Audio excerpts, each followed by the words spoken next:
organisasi ya. Kita akan melihat bagaimana sebuah organisasi, bisa organisasi kita sendiri, atau juga kita mengukur organisasi lain, seberapa siap mereka melakukan eh, preservasi digital. Kenapa? Kan kita udah bicara banyak ya, bahwa preservasi digital itu nggak cuman membuat backup, nggak cuman apa bikin cadangan dari berkas-berkas yang kita punya. Ada banyak kegiatan, ada banyak infrastruktur yang harus disiapkan, ada banyak faktor yang harus disusun, dirancang sedemikian rupa supaya preservasi kita ini bukan hanya 1-2 tahun, 1-5 tahun gitu, tapi kalau bisa berkepanjangan.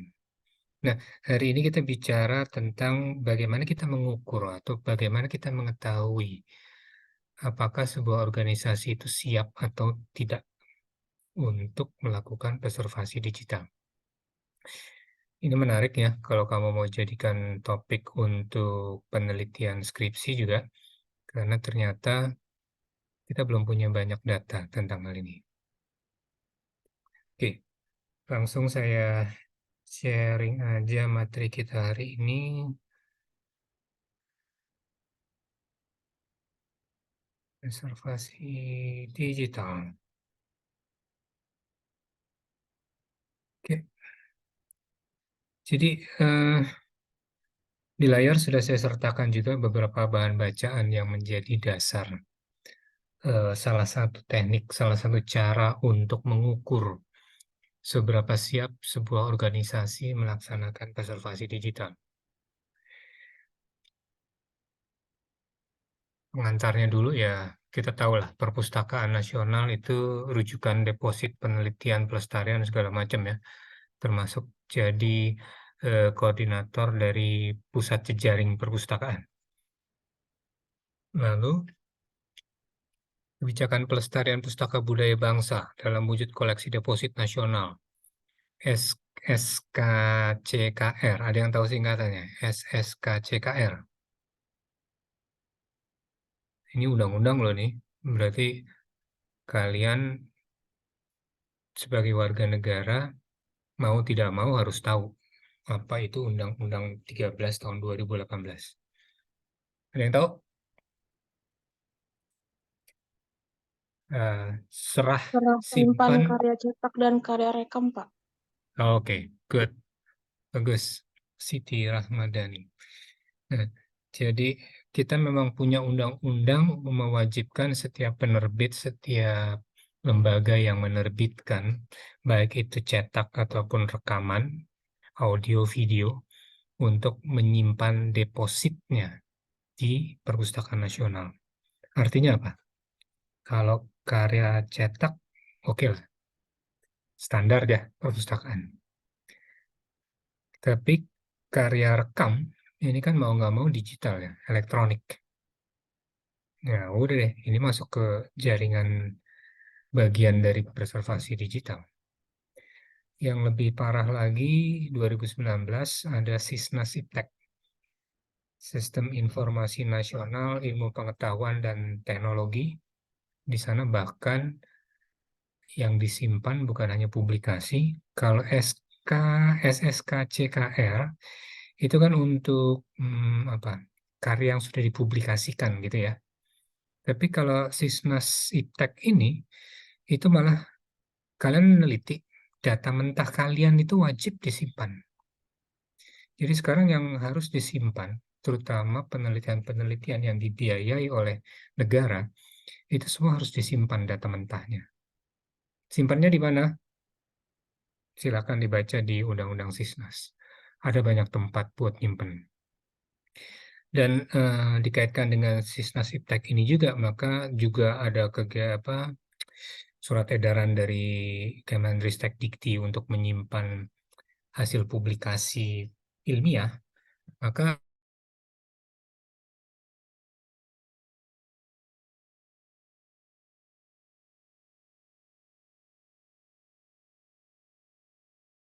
itu bikin yang namanya repositori.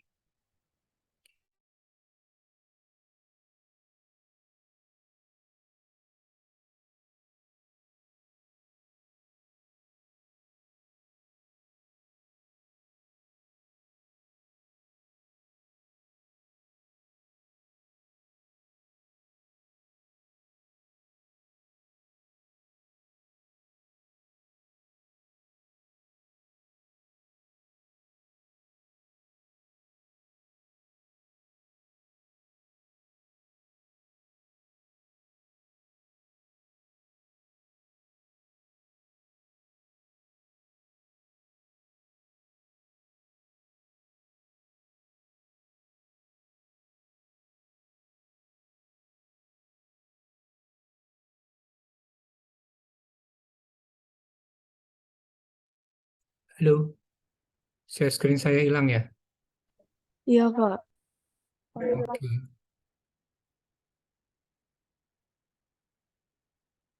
Nah, kelihatan lagi? Tadi sampai di mana saya hilangnya?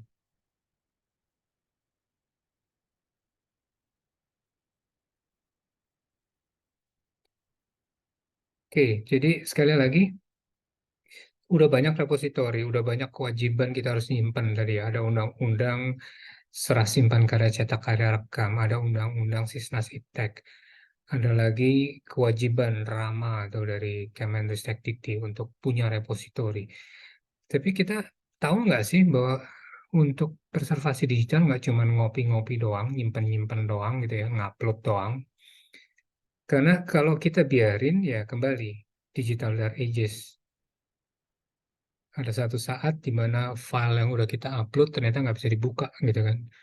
Atau berkas yang kita simpan baik-baik gitu dalam CD kah, dalam USB kah, ternyata CD-nya udah nggak ada yang bisa baca lagi karena formatnya udah beda. Nah, ini semua jadi catatan penting waktu kita bikin preservasi digital. Karena itu kita harus tahu seberapa sih sebenarnya kesiapan organisasi itu melaksanakan preservasi digital. Bagaimana pelaksanaannya, lalu kemudian seberapa besar tingkat kesiapan.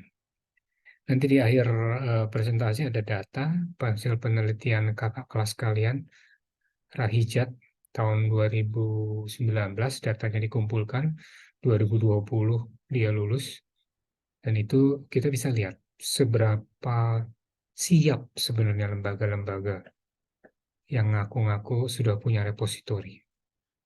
Nah, metodenya apa yang akan kita pakai? Ada namanya Cornell University Model. Model ini dia pakai checklist survei.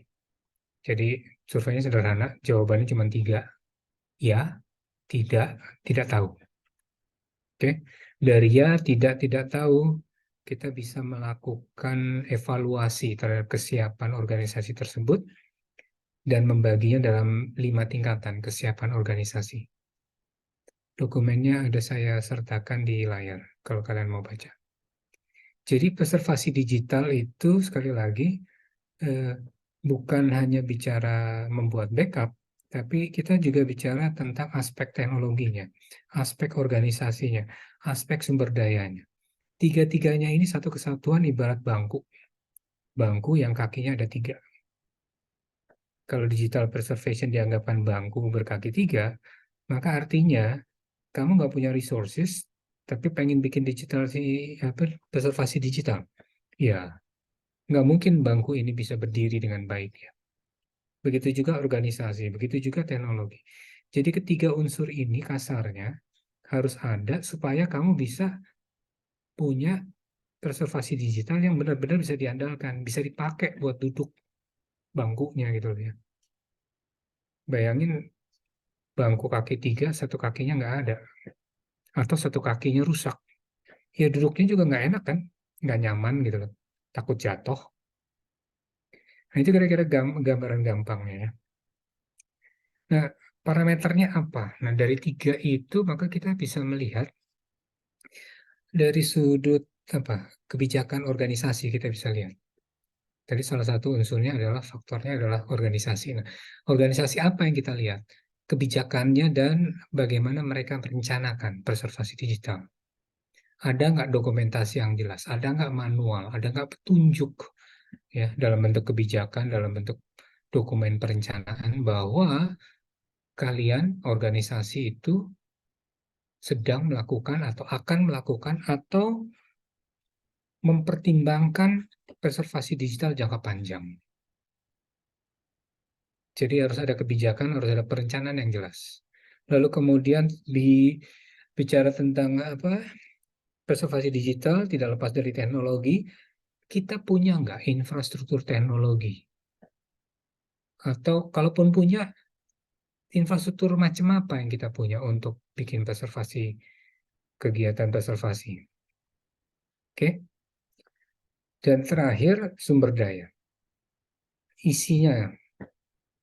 penggunaannya, juga termasuk pengelolanya dari objek digital yang dipreservasi.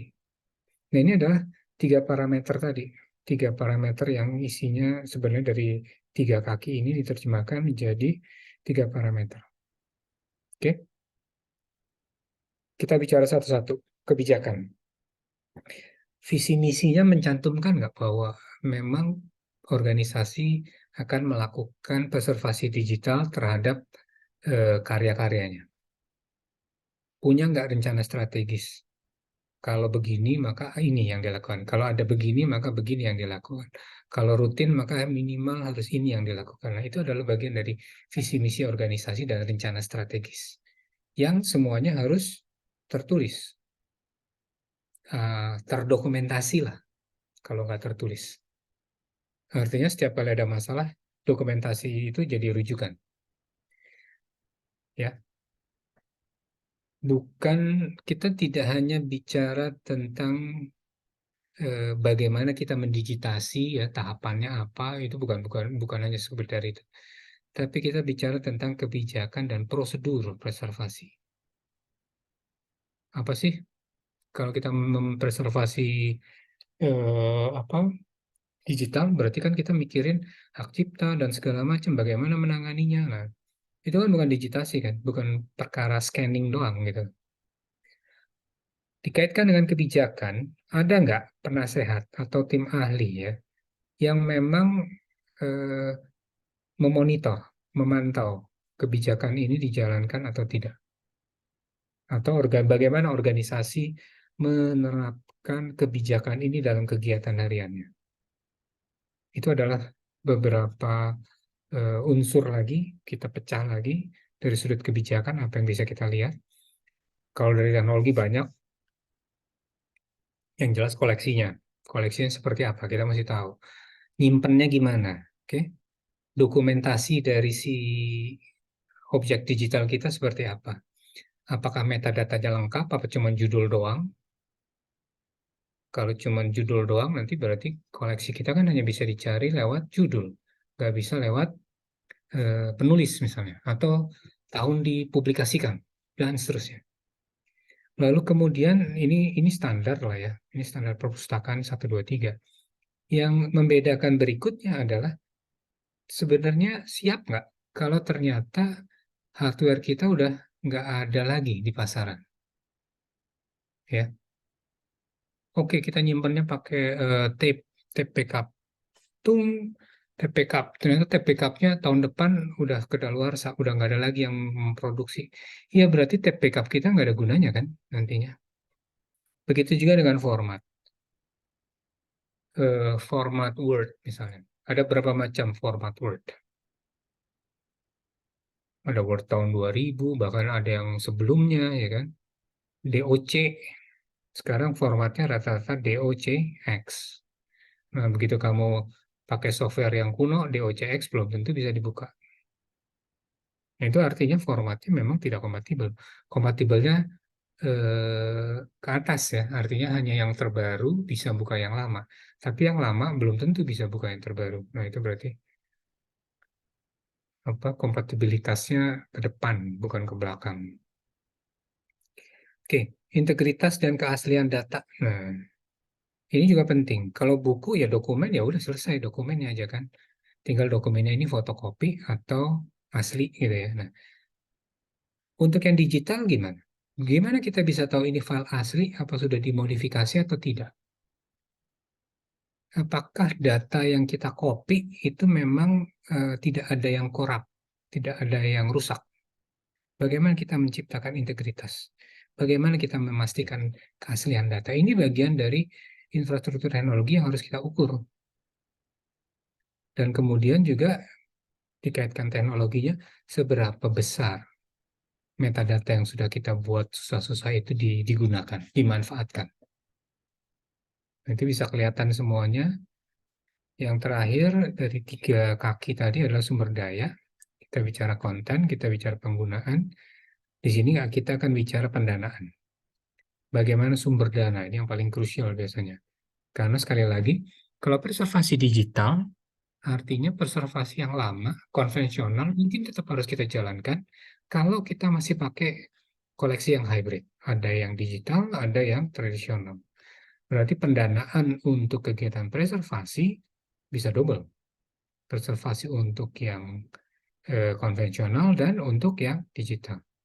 Staffnya punya nggak? Kemarin kamu jalan-jalan ke Perpustakaan Nasional, kemana? Bagaimana mereka melakukan preservasi ya, baik itu kontennya maupun eh, kontainer wadahnya. Nah, sekarang berapa banyak orang yang paham kalau mau melestarikan poster itu bukan bukan digulung. Kalau mau nyimpan poster itu bukan digulung, tapi mesti dibentangkan. Dibentangkannya dikasih landasannya apa? Dibentangkan ditumpuk gitu aja. Nggak bisa juga. Harus ada tahapannya dulu, diadisidifikasi dan seterusnya. Nah, itu artinya kan bagian dari ada nggak staf yang paham? Karena nanti staf ini juga harus diberikan pendidikan, update. Apalagi bicara tentang teknologi. Kalau update berarti harus ada pendanaan yang serius kan? Nggak mungkin, ya pokoknya kamu udah dilatih nih preservasi digital. 5 tahun lagi apa nggak perlu kamu ikut kursus, nggak perlu kamu ikut pelatihan lagi. Pokoknya 5 tahun ini kamu kerjain aja semua sesuai dengan pelatihan. Ya nggak gitu juga gitu kan. Staff ini juga tiap tahun mungkin ada perkembangan baru, ingat teknologi kecepatannya tinggi, dia juga harus bisa ngikutin kan, paling tidak mengetahui, mengantisipasi kalau ada masalah, dia tahu apa yang harus dilakukan. Dan terakhir bicara sumber daya, maka kita juga bisa lihat struktural administratif. Ini si pelaksana preservasi digital, levelnya di level mana? Apakah ada di bawah pimpinan organisasi, atau dia ada di bawah sub sub sub sub sub. Nah, kalau dia di bawah sub sub sub sub sub sub, wah, ribet tuh. Kenapa? Anggarannya pasti kan kepotong-potong-potong-potong-potong kan. Dari anggaran satu dibagi lagi ke sub sub sub sub sub sub. Nah, ini pasti dari struktur administratif yang terlalu dalam untuk pelaksanaan konservasi digital, biasanya akan lari ke pendanaan. Nah, bicara tentang hasil analisisnya, maka dari hasil analisis model tadi, kita bisa lihat ada, menurut Kenny lagi, ada 5 tingkatan. 5 tingkatan acknowledge, bahasa Inggrisnya acknowledge, bahasa Indonesianya berarti pemahamannya. Artinya pada level 1, kita baru paham doang. Kita paham bahwa kita harus punya A, B, C, D, bahwa kita paham, tapi kita belum melakukan apa-apa. Ataupun kalau sudah melakukan levelnya terbatas sekali. Uji coba misalnya, pilot. Itu acknowledge. Kita sadar. Bagus kalau sadar. Kalau nggak sadar, ya cuma nyimpen-nyimpen doang, tapi nggak dilestarikan, ya dark ages lagi kan. Lalu kemudian di level yang berikutnya, setelah kita paham, kita sudah melakukan. Melakukan apa? Melakukan preservasi digital. Apapun bentuknya, kita bisa klaim sebagai kita sudah melakukan apa kegiatan preservasi digital. Problemnya apa? Di sini sudah dilakukan, di sini juga dilakukan. Bedanya, kalau yang ini mungkin tiap individu ya bikin aja sendiri-sendiri gitu ya. Nah, kalau di sini sudah pada tahap konsolidasi. Artinya, sudah ada kerjasama antar unit. Kerjasama antar unit untuk melakukan preservasi digital. Bukan lagi preservasi digital hanya tanggung jawab satu unit. Karena preservasi digital harusnya menjadi tanggung jawab keseluruhan unit terkait. Ya, orang komputer nggak bisa bilang, oh itu kan ngurusin arsip, arsip mah urusan perpustakaan, nggak bisa. Nah, kalau masih bicara seperti itu, berarti kita belum consolidate, belum konsolidasi. Antara orang komputer dengan orang perpus, dengan kebijakan masih nggak nyambung. Gitulah kira-kira. Institutionalize berarti semua program kita itu sudah menjadi bagian yang tidak terpisahkan dari organisasi. Visi misi jelas, visi misi dijalankan dengan perencanaan apa yang jelas juga anggarannya berapa, siapa yang melakukan, berapa lama, apa yang terjadi kalau ada problem, itu berarti sudah terinstitusionalisasi, terorganisasi dengan baik, terorganisasikan. Artinya keseluruhan organisasi sudah terlibat dalam kegiatan preservasi digital. Bukan lagi hanya kerjaan satu atau dua unit saja. Oke ya, tahu sudah melakukan, tapi melakukannya masih sporadis gitu atau terpisah-pisah. Perpustakaan bikin preservasi digital sendiri, unit kearsipan bikin preservasi digital sendiri, bagian keuangan bikin preservasi sendiri, tapi antar masing-masing unit tadi nggak ada satu kesatuan. Kalau sudah ada kesatuan, berarti kita bicara konsolidasi.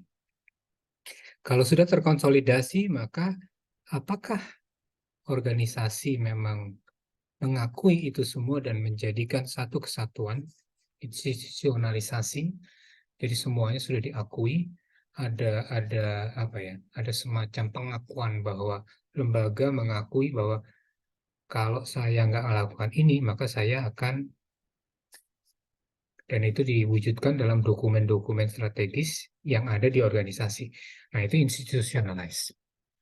Bahkan sudah di apa ya, bisa ya kan ya, kita nulis visi misi yang keren-keren gitu kan. Tapi pada pelaksanaan itu semua diabaikan. Bisa nggak? Bisa dong. Karena organisasi itu kan apa? Aktif ya. Perubahannya bisa terjadi. Apapun bisa terjadi di organisasi tersebut. Nah, yang paling tinggi externalize. Jadi sudah ada eksternalisasi. Kenapa? Kalau kalian baca-baca artikel ya, maka yang namanya preservasi digital itu sangat mahal, apalagi untuk individu organisasi. Jadi kalau satu organisasi ingin melakukan preservasi digital dan ingin semuanya dilakukan sendirian, maka ini biayanya akan gede banget. Oleh karena itu biasanya tahapan yang sudah sangat matang, dia sudah mengakui, sudah memahami kondisi tersebut sehingga dia melakukan kerjasama, eksternalisasi, baik untuk item digitalnya maupun untuk resources-nya. Yang organisasi gimana, Pak? Ya organisasi kan internal ya. Jadi itu bagian dari institusionalisasi, tapi begitu ngomong eksternalisasi, kita akan bicara resources dan kita bicara tentang item digitalnya. Apakah ini juga sudah melibatkan orang lain atau institusional lain untuk terlibat dalam kegiatan preservasi digital kita? Bukan hanya 1 tahun, 2 tahun, tapi untuk jangka waktu yang panjang. Ini penjelasannya. Kalau knowledge itu bisa dilihat, kebijakannya belum ada. Kalaupun sudah ada, baru tersirat, belum tersurat. Ya. Pun yang tahu bahwa ada kegiatan preservasi digital, itu baru di tingkat manajer. Tingkat bawahan, nggak paham. Wah, ngapain sih kita mesti nyimpen file-file kuno? Nah, itu artinya bagian bawah masih belum paham. Mungkin hanya di tingkat pengambil keputusannya yang paham. Infrastrukturnya tidak ada, peralatannya belum punya, atau sangat heterogen untuk semua jenis objek digital. Mau itu audio, mau itu video, mau itu foto, mau itu dokumen, mau itu arsip dalam bentuk digital, semuanya dianggap satu macam. Padahal jelas itu semua harusnya punya penanganan yang beda-beda. Reaktif, berarti ini dia tidak melakukan antisipasi ke depan. Ya, kita sekarang punyanya apa? PDF, ya udah PDF aja dulu kita lestarikan. Terus saja. Sementara objek digital yang lain terabaikan. Nah, itu mungkin kita baru paham ya untuk PDF-nya doang.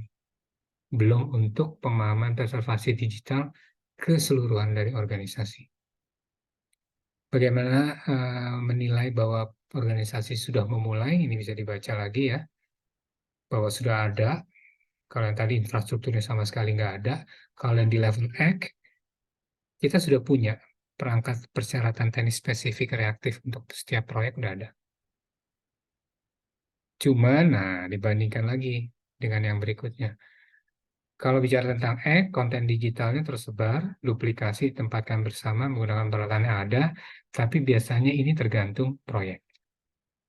Dan teknologi dukungannya hanya sebatas proyek. Artinya, begitu proyek bubar, bisa jadi dukungan terhadap media simpan, dukungan terhadap hardware, itu juga berhenti. Karena kita tidak bicara tentang perencanaan teknologi lintas proyek. Habis dari proyek ini, apa sih ini benang merahnya supaya kita tetap punya arsip dari satu proyek ke proyek yang lain terus tanpa terputus. Konsolidasi, ya, ada konsolidasi, ada koordinasi lebih jauh, dan ada saling keterkaitan antar unit. Institusionalisasi ini detailnya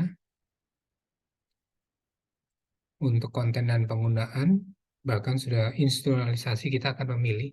Kenapa? Karena tidak semua berkas harus kita simpan, ya kan? Sama lah seperti arsip. Udah belajar kearsipan kan kalian, maka di sana waktu arsip datang, kita bisa lihat. Ini arsip ini mau disimpan berapa lama. Ada standarnya sendiri. Namanya retensi arsip. Nah, kalau sudah institusionalisasi program preservasi digital di organisasi kita, maka harusnya kriteria-kriteria ruang lingkup apa yang akan kita simpan, apa yang tidak akan kita simpan, itu jelas.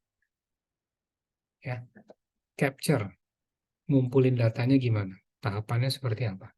Apakah kita main terima aja semua berkas, atau berkas itu harus diformat dulu sedemikian rupa. Masih ingat OAIS kemarin? Tunduk pada pemantauan, pengukuran, keandalan, ini bukan andalan, keandalan, dan konsistensi layanan yang jelas. Eksternalisasi sudah saya ceritakan, kita mulai bicara juga tentang kerjasama dengan organisasi lain. Nah, ini tadi yang saya bilang, penelitian tahun 2019, skripsi 2019, selesai di 2020, kakak kelas kalian bisa lihat nanti di perpustakaan ya, Rahijat, Rahidezat, Rahijat. Apa yang dilakukan? Ijat, saya manggilnya Ijat, mengunjungi 5 lembaga. 5 lembaga di DKI dan di Tangerang yang kebetulan bisa didatangi. Jadi ini penelitiannya pakai pemilihannya convenient sampling ya. Pilih lembaganya yang memang bisa dan memang punya.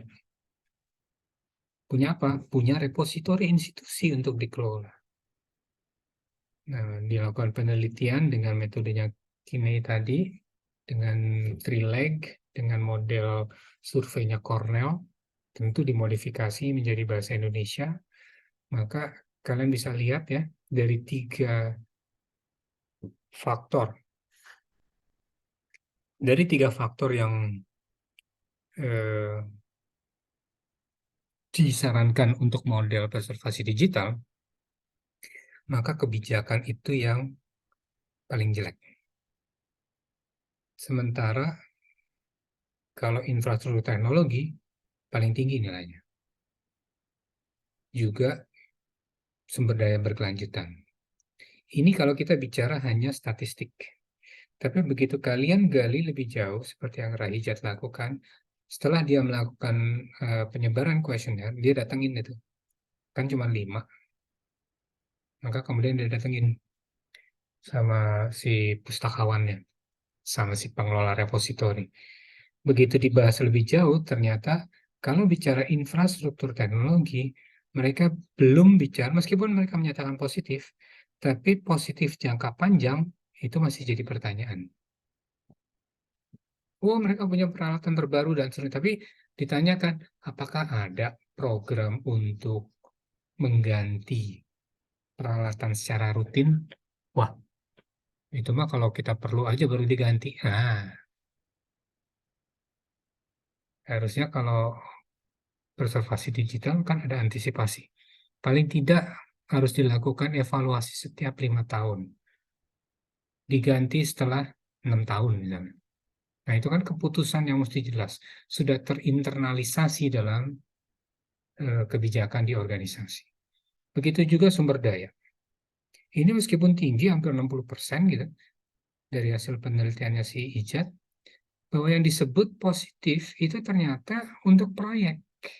Proyek ada dananya. Begitu dananya, proyeknya selesai, ada nggak dana berkelanjutan untuk melakukan preservasi digital? Tanda tanya. Jadi data ini memang cukup menarik, tapi kalau diperhatikan lebih jauh, ini ternyata belum menunjukkan kondisi sesungguhnya dari organisasi responden. Oke, ini bibliografinya. Ini juga ada di layar, sudah saya sertakan. Jadi itu adalah bahasan kita hari ini. Ada yang mau ditanyakan?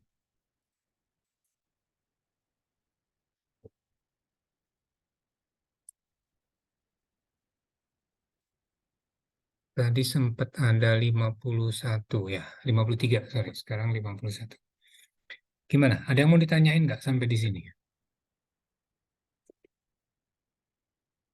Cukup jelas. 2020, oke. 2020 berarti 2022, 2020. Yang 2022 ini catatan saya adalah bidang ini masih minim penelitian. Jadi kalau kalian mau meneliti, maka pasti banyak celah yang bisa kalian temukan untuk peneliti untuk mencari topik penelitian di bidang ini. Artinya harusnya sih gak ada lagi kebingungan. Saya harus nyari topik apa ya Pak untuk skripsi? Penelitian saya harus bidang apa untuk skripsi saya? Nah, oke, ada pertanyaan?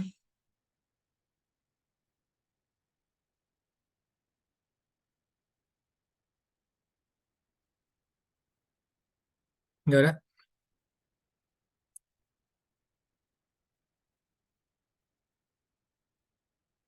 Serius? Enggak ada?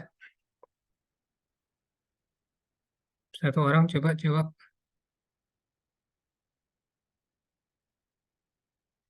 Tuh, ini pada tidur semua apa ya? Suara saya kedengeran nggak? Kedengeran, Pak. Oke, jawab dong. Kan saya cuma lihat gambar foto kalian doang nih. Saya nggak tahu kalian lagi tidur atau lagi ngapain. Satu-satunya yang bisa saya lihat, yang saya satu-satunya indikator yang bisa saya tangkap ya suara kalian. Jadi tolong dijawab kalau ditanya. Oke, oke. Kalau gitu udah nggak ada pertanyaan, maka saya coba sharing lagi sedikit tentang materi di layar. Pak, saya mau nanya Pak, jadi boleh Pak, masih sempat? Boleh. Jadi gini sih, kalau dari saya sendiri, saya di SMP itu punya guru yang jadi pustakawan sendiri, yang kayak bukan murni pustakawan juga sih, orang TU gitu. Tapi kalau untuk misalnya orang yang udah terbiasa sama kayak yang kayak apa ya, kayak versi tradisionalnya preservasi kayak gitu, untuk ke digitalnya bagusnya kayak gimana sih Pak? Karena kan kayak tahap awal gitu mereka juga. Karena terlalu tradisional sih untuk preservasinya gitu sih Pak. Kalau di sekolah ya, kamu bicara tadi sekolah ya, maka preservasi digital di sekolah itu mungkin levelnya eh, nggak terlalu apa ya, bukan nggak terlalu penting, tapi nggak terlalu urgent. Kenapa? Karena kalau di sekolah apa sih yang mau dilestarikan? Oke, Pak banyak Pak hasil karya. Oke, karya mahasiswa seberapa banyak, seberapa masalahnya gini. Kalian nggak bisa simpen semua. Arsip juga sama kan, kalian nggak bisa simpen semua. Kalian harus memilih. Nah, proses pemilihan itu akan sangat penting kalau didukung oleh kebijakan. Nah, sekarang si sekolah sudah punya belum kebijakan? Kamu bicara staff, oke, boleh staff. Apa yang mau dilakukan sama staff? Reservasi digital. Nah, ini nanti praktikum kita belajar deh. Kita belajar bagaimana kalian sebenarnya bisa melakukan secara pribadi ya, personal, bagaimana melakukan eh, reservasi digital. Dan yang memang paling gampang dilihat adalah dari sudut teknologi, ketimbang dari organisasi dan dari resources. Itu kan kadang-kadang di luar kontrol ya. Kalian perpustakaan, kalian pustakawan, tapi organisasi pengambil keputusannya kan bukan pustakawan. Tapi kalau di sekolah ya kepala sekolah. Kalian hanya bisa mengusulkan, kan gitu. Berarti di organisasi kalian mungkin tidak punya power yang cukup untuk bisa mengatur, memastikan jalannya reservasi digital. Lalu kemudian apa lagi? Resources. Yang punya duit siapa? Yang punya kewenangan untuk memutuskan kamu bisa ikut pelatihan siapa? Tentu bukan pustakawan juga kalau di sekolah. Kepala sekolah atau wakil kepala sekolah atau sekretaris TU misalnya. Nah, di situ kan artinya ada unsur-unsur yang memang di luar jangkauan kita sebagai pelaku. Nah, kalau udah kayak gitu ya mau nggak mau, yang paling kelihatan, yang paling mudah adalah konsentrasi di masalah teknis. Masalah teknis, gampang. Silakan pelajari apa yang akan kamu anggap penting dalam pelestarian digitalnya. Celakanya kan kamu belum punya pedoman. Yang dianggap penting untuk dilestarikan di sekolah itu apa? Hasil karya dalam bentuk apa? Produk, misalnya kan kalau di sekolah suka ada tuh bikin poster, bikin kerajinan tangan dan seterusnya. Apalagi kalau di apa SD SMP ya. Apakah itu yang dilestarikan? Barang-barang karya-karya siswa seperti itu? Atau hanya tulisan-tulisan guru doang, materi-materi pelajaran guru doang yang dilestarikan? Nah, silakan Anda putuskan di sana.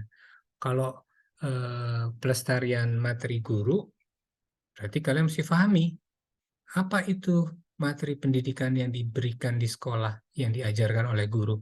Audio, video, PDF, masing-masing tentu akan beda kan cara penanganannya. Nah, artinya tuh orang yang tadinya tradisional yang harus belajar gimana caranya nyimpen data audio yang baik dan benar. Apakah MP3? Kalau MP3, kalian nggak bisa otak-atik lagi. Itu adalah produk akhir.